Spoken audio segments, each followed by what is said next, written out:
Hello to all students. बाल साधना शिक्षण संस्थान की ऑनलाइन क्लासेज में आज हम क्लास 10th की साइंस की बुक चैप्टर 3 जेनेटिक्स का अध्ययन करेंगे। चैप्टर 3 में आज का जो टॉपिक है वो है law of independent assortment. Hindi में बोलेंगे इसे स्वतंत्र अपव्यूहन का नियम। प्रीवियस ऑनलाइन क्लासेज में हमने मेंडल के जो फर्स्ट इनहेरिटेंस से संबंधित दो लॉज पढ़े, लॉ ऑफ डोमिनेंस प्रभाविता का नियम, लॉ ऑफ सेग्रीगेशन पृथक्करण का नियम। आज हम मेंडल का थर्ड लॉ जिसे स्वतंत्र अपव्यूहन का नियम या इंग्लिश में बोलते हैं लॉ ऑफ इंडिपेंडेंट असॉर्टमेंट का अध्ययन करेंगे। Third is law of independent assortment, Hindi में बोलेंगे स्वतंत्र अपव्यूहन का नियम। देखो इससे पहले दो हम पढ़ चुके हैं, तो ये कौन सा हुआ? थर्ड। ये बोल सकते हैं it is a third law of inheritance, यह है इनहेरिटेंस का तृतीय नियम है, हिंदी में बोल सकते हैं इसे। दूसरा है law of dominance, law of segregation, ये मोनोहाइब्रिड क्रॉस पर डिपेंड थे। आज इसमें हम जो फ्लो चार्ट बनाएंगे, लीनियर फिगर जो बनाएंगे, उसमें दो दो या दो से अधिक भी ले सकते हैं, दो दो ट्रेट लेकर फ्लो चार्ट बनाएंगे, इसलिए यह डाई हाइब्रिड क्रॉस पर आधारित है। तो ये बोल सकते हैं law of independent assortment, Hindi में बोलेंगे स्वतंत्र अपव्यूहन का नियम, बेस्ड ऑन यानी आधारित है dihybrid cross, based on dihybrid cross. देखो थर्ड है, इसका सिंपल मीन्स हम लेंगे। इससे पहले फ्लो चार्ट बनाते हैं। देखो एग्जांपल है इसमें,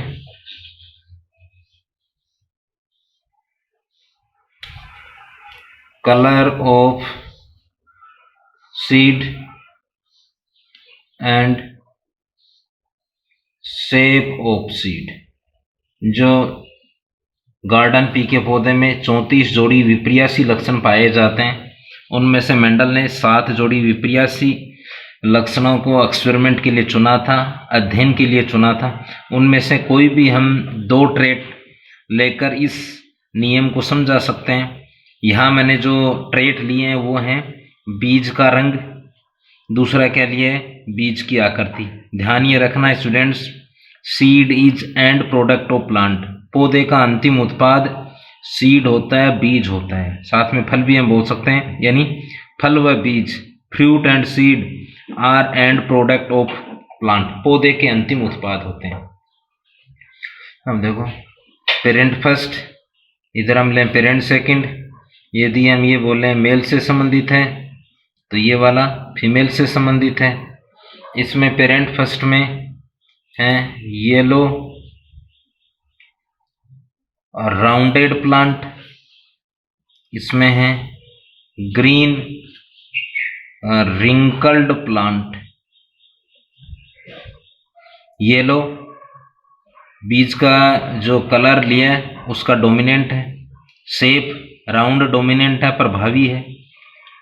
इस पर रिसेसिव में बीज का जो कलर है वो हरा है, वो अप्रभावी।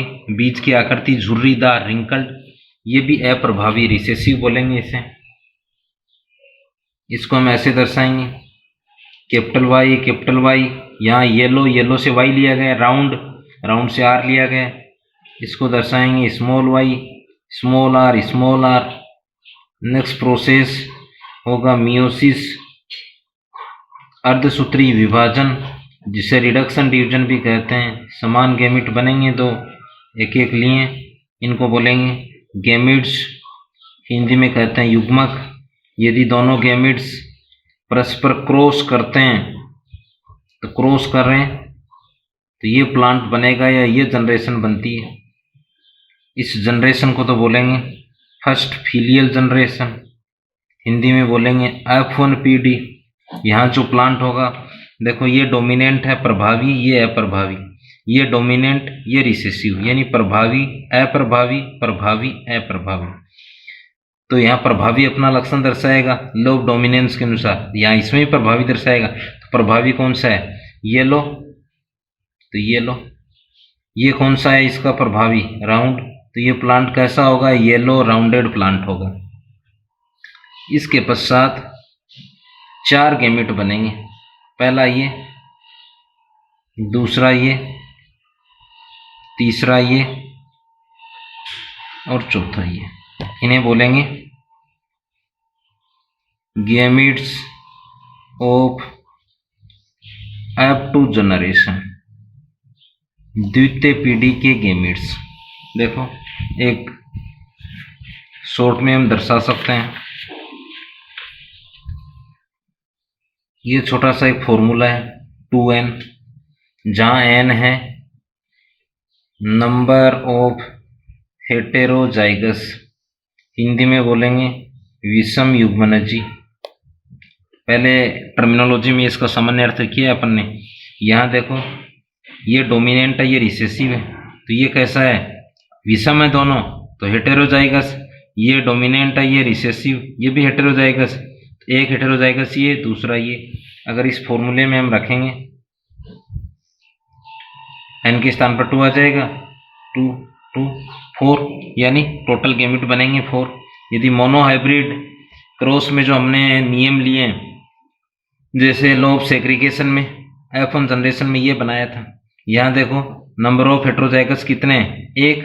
इस फॉर्मूले में रखेंगे 1, तो यहाँ 2 गैमेट कौन से बनाए थे? वहाँ एक ये बनाया था, एक ये बनाया था।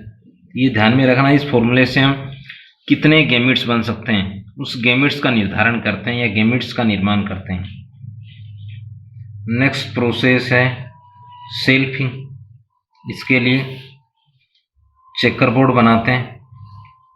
चेकर बोर्ड में 16 प्लांट बनेंगे, 16। इस चेकर बोर्ड को पनेट वर्क भी बोलते हैं, पनेट स्क्वायर, क्योंकि ये सर्वप्रथम ब्रिटिश वैज्ञानिक रेजिनाल्ड सी पनेट ने दिया था, इसलिए इसको पनेट स्क्वायर भी कहते हैं। फर्स्ट गैमेट ये, सेकंड, थर्ड और ये फोर्थ। इस साइड भी फर्स्ट, ये सेकंड, ये थर्ड, ये फोर्थ।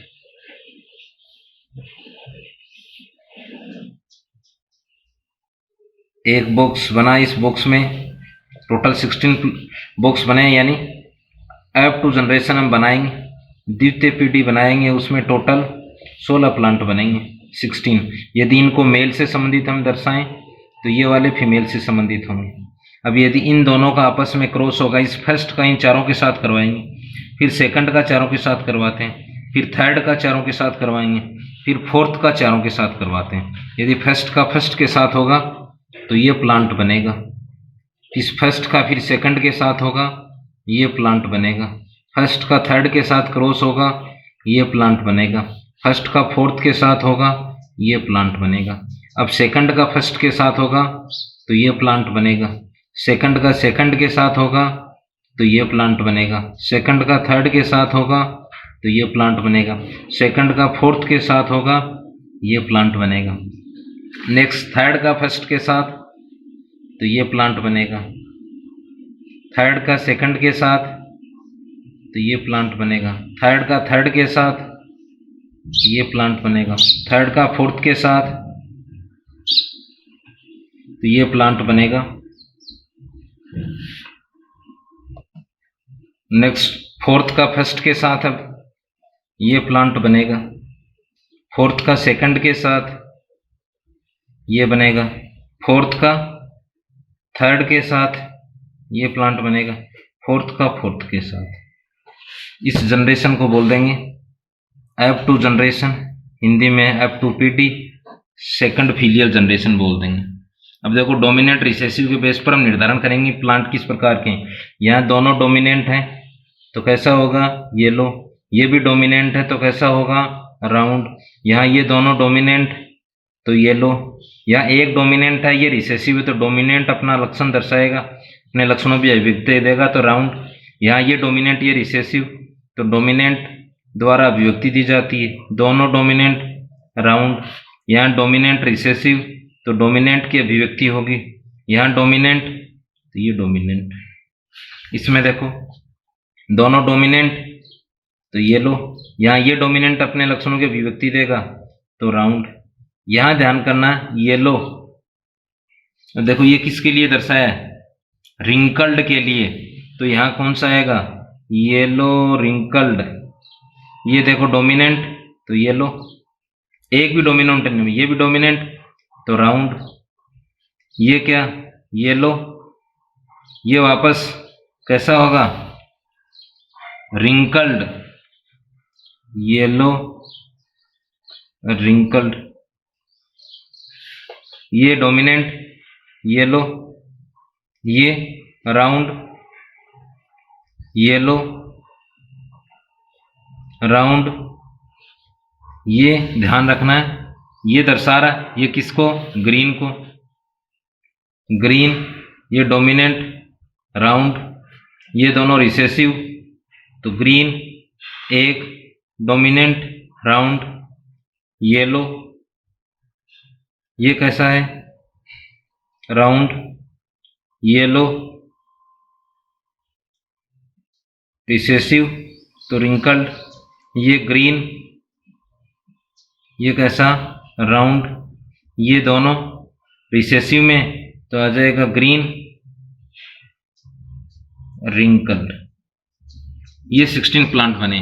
अब देखो 4 प्रकार के प्लांट बने, इसमें पहला येलो राउंड, एक बना येलो रिंकल्ड, एक बना ग्रीन राउंड, एक ग्रीन रिंकल्ड। अगर इनका हम काउंट करें नंबर्स 16 में से कितने कितने इनके नंबर्स हैं, ये फिनोटाइप और जीनोटाइप दर्शाएंगे तब। येलो राउंड देखो first second third fourth fifth sixth 1 2 3 4 5 6 7 8 9 total 9 plants हैं वो येलो राउंड हैं।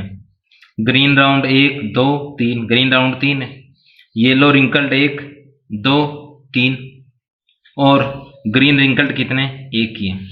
अगला जो पार्ट है इसका वो फर्स्ट है फिनोटाइप। किसको बोलेंगे एक्शनल अपीयरेंस को, बाह्य लक्षणों को देखकर जो अनुपात दिया जाता है उसे लक्षण प्रारूप कहते हैं। पहला प्लांट कैसा था येलो राउंड, टोटल कितने बने थे 9। दूसरा कैसा था येलो रिंकल्ड, कितने प्लांट से टोटल 3 थे। अगला ग्रीन राउंड, टोटल कितने थे 3 थे। अगला है ग्रीन और रिंकल्ड, रिंकल्ड का हिंदी अर्थ है झुर्रीदार। ये कितने प्लांट बने थे 1। तो फिनोटाइप होगा डाई हाइब्रिड क्रॉस का या मेंडल के स्वतंत्र एपियन नियम का, किस पीढ़ी का द्वितीय पीढ़ी का। तो द्वितीय पीढ़ी का F2 पीढ़ी का द्विसंकर संकरण या स्वतंत्र एपियन नियम का जीनोटाइप फिनोटाइप वो होगा 9 3 3 1। दूसरा देखो जीनोटाइप, जीनोटाइप क्या होगा ये होगा 1 2 2 4 1 2 1 2 1। अब देखो कैसे होगा ये, इसका निर्धारण अगर हम करेंगे, पहला जो प्लांट है ये जो प्लांट है इस 16 प्लांट में यही प्लांट एक ऐसा है जिनमें दोनों डोमिनेंट हों एक ही है, तो ये पहला इसको दर्शा रहा है। सेकंड ये वाला जो प्लांट है ऐसे 2 ही प्लांट बने हैं 16 में से, एक ही है जिसमें दोनों डोमिनेंट, दूसरे का एक डोमिनेंट रिसेसिव, एक ही है और एक ही है, ये 2 ही प्लांट है ऐसे टेबल में। तो सेकंड जो रेशियो है वो इसका है। थर्ड देखो इसमें एक डोमिनेंट रिसेसिव, इसमें दोनों डोमिनेंट, ऐसे 2 ही प्लांट बने, एक ही है दूसरा ये। अगला देखो अगला है 4 कौन से हैं यहाँ एक डोमिनेंट रिसेसिव, डोमिनेंट रिसेसिव, तो ऐसी स्थिति एक, ये भी देखो ऐसी स्थिति है, ये भी ऐसी स्थिति है, ये भी 1 2 3 4, ये 4 प्लांट कैसे बने ऐसे। लास्ट वाला अगर हम देखें तो ऐसा एक ही प्लांट है जिसमें दोनों रिसेसिव हों, दोनों जीन्स, तो ये लास्ट वाला। इस बेस पर ये निर्धारण किया गया 1:2, 1:2:4:1:4:1:2:1:1। अब देखो इस बेस पर यदि हम नियम लिखें कि नियम क्या होगा, कितने लक्षण लिए हैं 2, एक कलर लिया है, दूसरा आकृति लिया है। जब 2 या 2 से अधिक लक्षणों को लेकर, वंस अगेन, जब 2 कौन सा रंग और आकृति, जब 2 या 2 से अधिक लक्षणों को लेकर 2 भिन्न पौधों में क्रॉस करवाते हैं तब F1PD का निर्माण होता है। इसके पश्चात सेल्फिंग के फलस्वरूप F2PD का निर्माण होगा। किसका निर्माण होगा? F2PD। F2PD में जितने सारे ट्रेड्स हैं, जितने सारे अपने 2-2 लक्षण लिए हैं, ये 2-2 यानी डोमिनेंट और रिसेसिव के, उनकी इनहेरिटेंस इंडिपेंडेंट होती है, स्वतंत्र होती है। एक ट्रेट दूसरे ट्रेट की इनहेरिटेंस को इफेक्ट नहीं करता है। देखो कैसे, हमने प्लांट लिए येलो राउंड और ग्रीन रिंकल्ड, तो या तो 16 प्लांट ऐसे बनने चाहिए थे येलो राउंड, या ग्रीन रिंकल्ड बनने चाहिए थे, या आधे आधे बनने चाहिए थे, यानी इन 2 के अलावा अन्य प्लांट नहीं बनने चाहिए थे। परंतु यहाँ प्लांट येलो रिंकल्ड भी बन रहा है जो कि अपन ने नहीं लिया था, ग्रीन राउंड भी बन रहा है जो कि अपन ने नहीं लिया था। तो कहने का अर्थ है, दोबारा देखो नियम क्या होगा ये, जब 2 या 2 से अधिक लक्षणों को लेकर 2 भिन्न पौधों में क्रॉस करवाते हैं तब F2PD में, कौन सी पीडी में? F2PD में, द्वितीय पीडी में, सेकंड फिलियल जनरेशन में सभी ट्रेट की इनहेरिटेंस इंडिपेंडेंट होती है, स्वतंत्र होती है। स्वतंत्र होने के कारण इस नियम का नाम रखा गया स्वतंत्र अपीयन का नियम। साथ ही एक ट्रेट दूसरे ट्रेट की इनहेरिटेंस को इफेक्ट नहीं करता है। स्वतंत्र क्यों है? देखो हमने एक ये टाइप्स 2 ट्रेट लिए, एक ये लिए, यानी इन्हीं से संबंधित पौधे बनने चाहिए, तो या तो ऐसे या ऐसे, इन 2 के अलावा नहीं बनने चाहिए थे। परंतु यहाँ येलो रिंकल्ड पौधे भी बन रहे हैं, ग्रीन राउंड भी पौधे बन रहे हैं, इस बेस पर यह नियम होगा। देखो नियम है,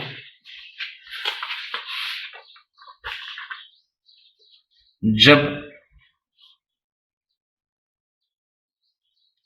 2 या 2 से अधिक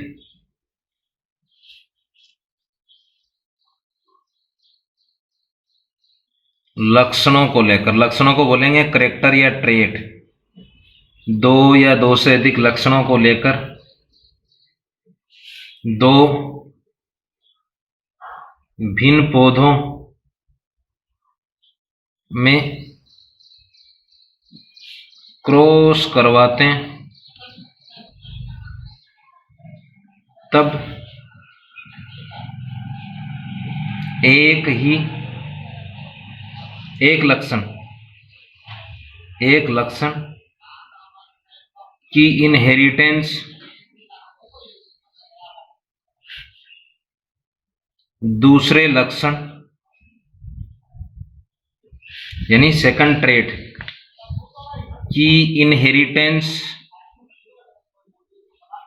इनहेरिटेंस को प्रभावित नहीं करती है। अर्थात प्रत्येक लक्षण की इनहेरिटेंस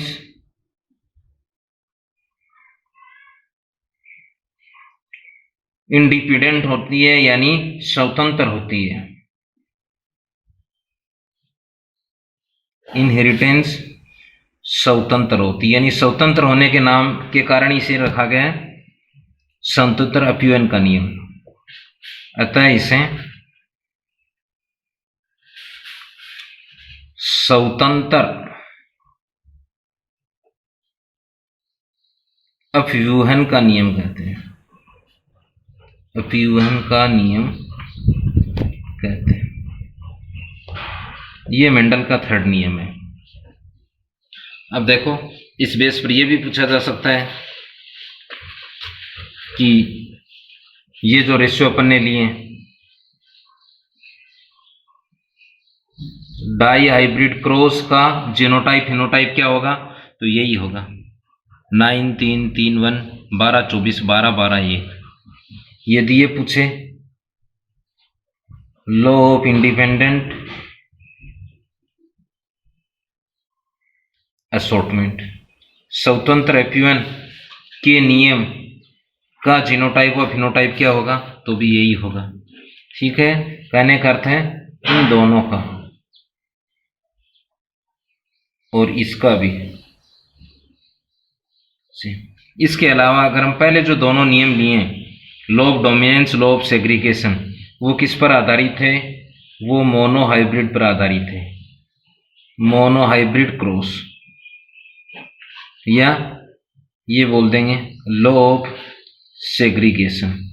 इसके बारे में पूछा जा सकता है एक संकर संकरण का क्या होगा, पृथक्करण के नियम का क्या होगा, या इसको युग्मकों की शुद्धता का नियम भी बोलते हैं, या इसे विसंयोजन का नियम भी बोलते हैं। तो इसका जो जीनोटाइप क्या होगा, इसका फिनोटाइप क्या होगा। जीनोटाइप को बोलेंगे जीन प्रारूप, जीनी संरचना को देखकर जो दिया जाता है। ये अपन ने किया था 1 2 1, ऐसे ये प्लांट बने थे, ऐसे ये प्लांट बने थे, ऐसे ये प्लांट बने थे। ये था जीनोटाइप किसका, मोनोहाइब्रिड क्रॉस, एक संकर संकरण का, लॉ ऑफ सेग्रीगेशन का। फिनोटाइप क्या आया था, टोल प्लांट कितने बने थे, द्वारक कितने बने थे। टोल अपन ने बनाए थे 3, द्वारक बनाए थे 1, यानी एक संकर संकरण का फिनोटाइप। फिनोटाइप को बोलेंगे लक्षण प्रारूप। अर्थ ध्यान में रखना, बाह्य लक्षणों को देखकर जो दिया जाता है, एक्सटर्नल अपीयरेंस के बेस पर, जीनी संरचना को बेस पर जो दिया जाता है रेशियो, वो जीन प्रारूप। इसको क्या बोलेंगे, जेनेटिक कॉन्स्टिट्यूशन। ये है मोनोहाइब्रिड का, ये डाईहाइब्रिड का है। इस लॉ ऑफ इंडिपेंडेंट असॉर्टमेंट का पूछें तो भी यही है, लॉ ऑफ सेग्रीगेशन का पूछें तो यही है। ये जो रेशियो आए हैं ये प्रीवियस ऑनलाइन क्लासेज में हमने जो 2 नियम लिए उससे संबंधित है। So thanks, have a nice day.